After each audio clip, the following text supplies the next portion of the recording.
होळीचा सण म्हटलं की आपल्याला आठवते ती होलिका दहनाची गोष्ट, बरोबर ना? पण ही गोष्ट फक्त होलिकेची नाहीये. हिच्यामध्ये आहेत भक्त प्रल्हाद आणि त्याचा अतिशय अहंकारी बाप हिरण्यकश्यपू. खरं तर ही गोष्ट नुसती गोष्ट नाहीये. ही श्रद्धा आणि अहंकार यांच्यातल्या एका प्रचंड मोठ्या लढाईची कहाणी आहे. चला तर मग आज या कथेच्या अगदी मुळाशी जाऊया. आणि ही कथा सुरू होते एका मोठ्या प्रश्नानं, की एखादं वरदान खरंच कोणाला अमरत्व देऊ शकतं का? म्हणजे शक्य आहे का असं, की या वरदानापेक्षाही मोठी अशी कोणतीतरी शक्ती अस्तित्वात आहे? याच प्रश्नाचं उत्तर आपल्याला या कथेमध्ये मिळणार आहे हिरण्यकश्यपू आणि प्रल्हाद यांच्या संघर्षातून. तर या कथेचा मुख्य खलनायक हिरण्यकश्यपू. नावासारखाच प्रचंड शक्तिशाली असुरराजा. पण ही सगळी ताकद कुठून आली? तर ब्रह्मदेवाकडून मिळालेल्या एका अचाट वरदानातून. आणि याच वरदानाच्या जोरावर तो इतका माजला, इतका उन्मत्त झाला की त्याने चक्क स्वतःलाच देव म्हणून घोषित करून टाकलं. त्याने सरळ फरमानच काढला, ऐका, आजपासून मीच तुमचा देव. माझ्याशिवाय दुसऱ्या कोणाचीही पूजा केलीत तर मृत्यू अटळ आहे. विचार करा, सगळ्या त्रैलोक्यात त्याची अशी दहशत पसरली होती. त्याचा अहंकार आता कोणाच्याही आवाक्याबाहेर गेला होता. आणि त्याचं हे वरदान काही साधंसुधं नव्हतं. त्याने अक्षरशः मृत्यूला प्रत्येक वाटेवर अडवून ठेवलं होतं. बघा ना, काय अटी होत्या?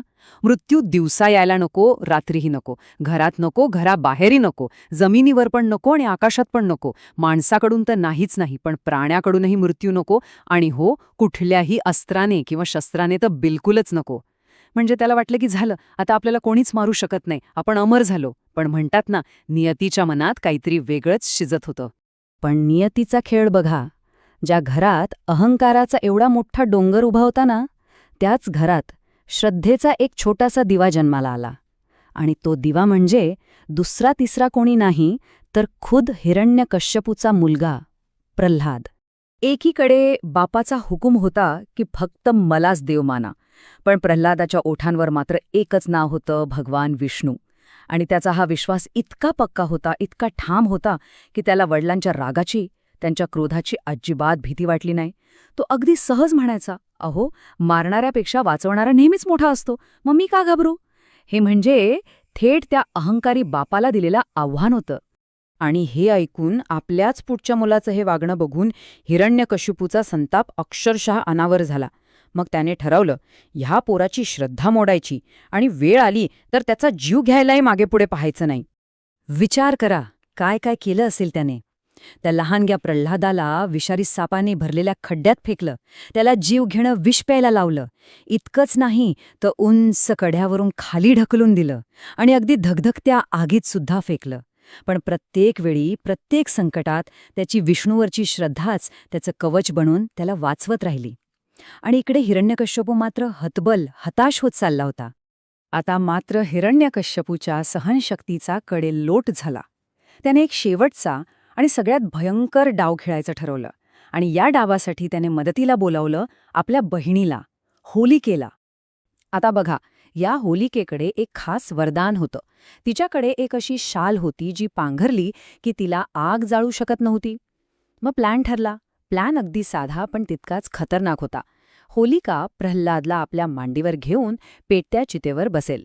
यात प्रल्हाद जळून जाईल आणि ती शाल असल्यामुळे होलिका सही सलामत बाहेर येईल. म्हणजे असा काही सापळा रचला होता की प्रल्हादचं वाचणं जवळपास अशक्यच होतं. पण म्हणतात ना, जिथे श्रद्धा असते तिथे चमत्कार घडतोच. चिता पेटवली गेली, आगीच्या ज्वाला आकाशापर्यंत पोहोचल्या, आणि त्याच क्षणी अचानक सोसाट्याचा वारा सुटला.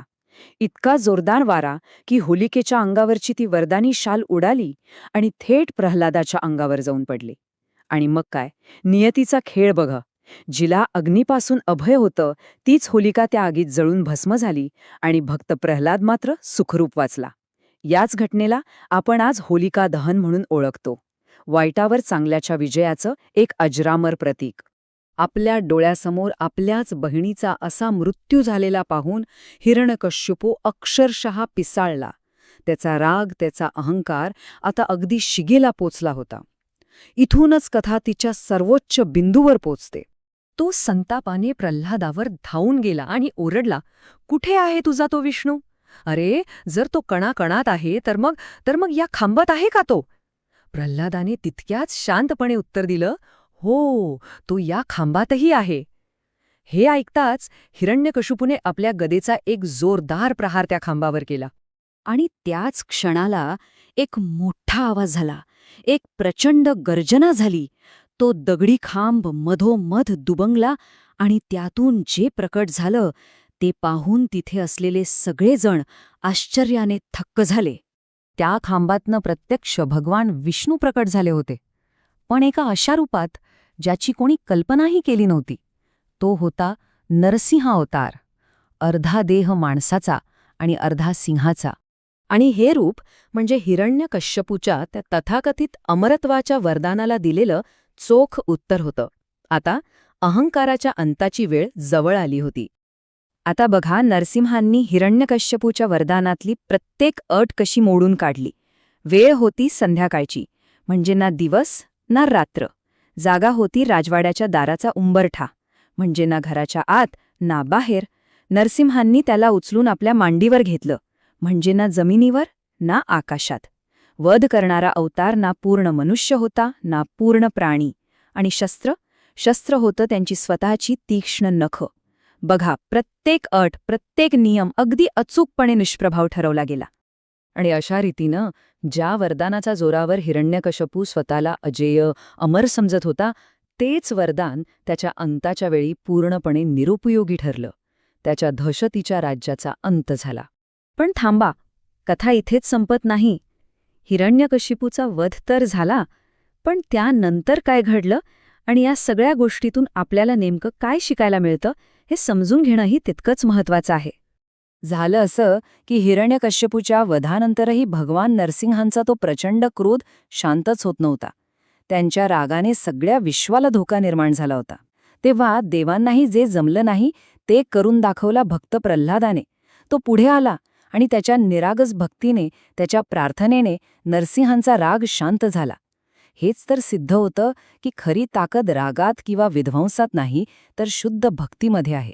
यानंतर प्रल्हादाला राज्याचा राजा बनवण्यात आलं आणि त्याने पुढे न्याय आणि धर्माने राज्य केलं. तर या पूर्ण कथेतून एकच सार आपल्यासमोर येतं की जेव्हा अहंकाराला वाटू लागतं की आपण अजिंक्य आहोत, तेव्हा श्रद्धा असा काहीतरी मार्ग शोधून काढते ज्याची कोणी कल्पनाही केलेली नसते. हेच तर ते वैश्विक सत्य आहे की वाईट शक्ती, अधर्म कितीही मोठा झाला, कितीही मातला, तरी त्याचा अंत हा अटळ असतो, निश्चित असतो. तर मग जाता जाता हा एक प्रश्न नक्कीच विचार करायला लावतो की खरी शक्ती, खरी ताकद नेमकी कशात आहे? हिरण्यकशिपूसारख्या भौतिक सत्तेत आणि वरदानांमध्ये, की प्रल्हादासारख्या अढळ आणि शुद्ध श्रद्धेमध्ये? या हजारो वर्षांपूर्वीच्या कथेने दिलेलं उत्तर आजही तितकंच खरं आणि महत्वाचं आहे.